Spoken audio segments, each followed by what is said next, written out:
என்னடா இது அதிசயமாக இருக்குது. ஜோடி ஆல்ரெடியில் பார்த்தீங்கன்னா அந்த பெட்டிங் கிரவுண்ட் வந்து இன்றைக்கி நடக்குது இல்லைங்களா. அதில் வந்து பார்த்திங்கன்னா குயின்ஸ் வந்து பார்த்திங்கன்னா எல்லாருமே 100 பாயிண்ட்ஸ் கொடுத்து பேர் ஆக்கிக்கிறாங்க.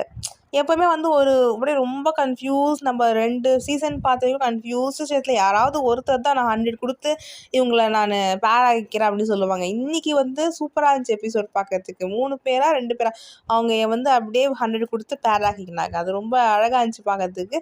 அதே மாதிரி பேர் ஆனவங்க ஒருத்தருமே ரொம்ப பர்ஃபெக்ட் பேராக இருந்தாங்க. பார்க்கவே அவ்வளோ அழகாக இருந்துச்சு. அவங்க பெர்ஃபார்மன்ஸ் பார்க்கணும் அப்படின்னு ரொம்ப ஈகராக இருக்குது.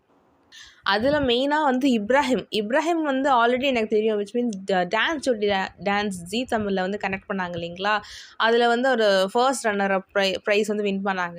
என்னை பொறுத்த வரைக்கும் டான்ஸ் ஜோடி டான்ஸில் வந்து one of the best performer அப்படின்னா நான் இப்ராஹிம் தான் சொல்லுவேன். ரொம்ப அப்படி கிரேஸாக வேறு லெவலில் பெர்ஃபார்ம் பண்ணுவார் எந்த ஸ்டைலாக இருந்துமே. நான் இப்ராஹிம்னு சொன்ன உடனே நான் வந்து என்ன தோணுச்சுன்னா, இப்ராஹிமை பற்றி தெரிஞ்சவங்க கண்டிப்பாக 100 பாயிண்ட்ஸ் கொடுத்து எடுத்துருவாங்க. ஏன்னா அப்படிப்பட்ட டான்ஸரு.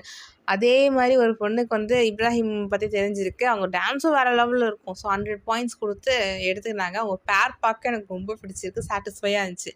ஸோ இன்றைக்கி பேரான 3 ஜோடிகள், அதாவது 100 பாயிண்ட்ஸ் கொடுத்து எடுத்துட்டாங்க இல்லைங்களா.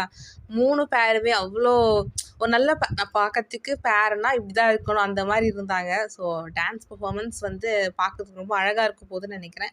ஸோ இவங்க பேரில் விட கோரியோகிராஃபர்ஸை பார்க்க தான் வந்து எனக்கு ரொம்ப ஆர்வமாக இருக்குது. ஐ திங்க் நாளைக்கு வருமானு தெரியல, வச்சு பார்ப்போம்.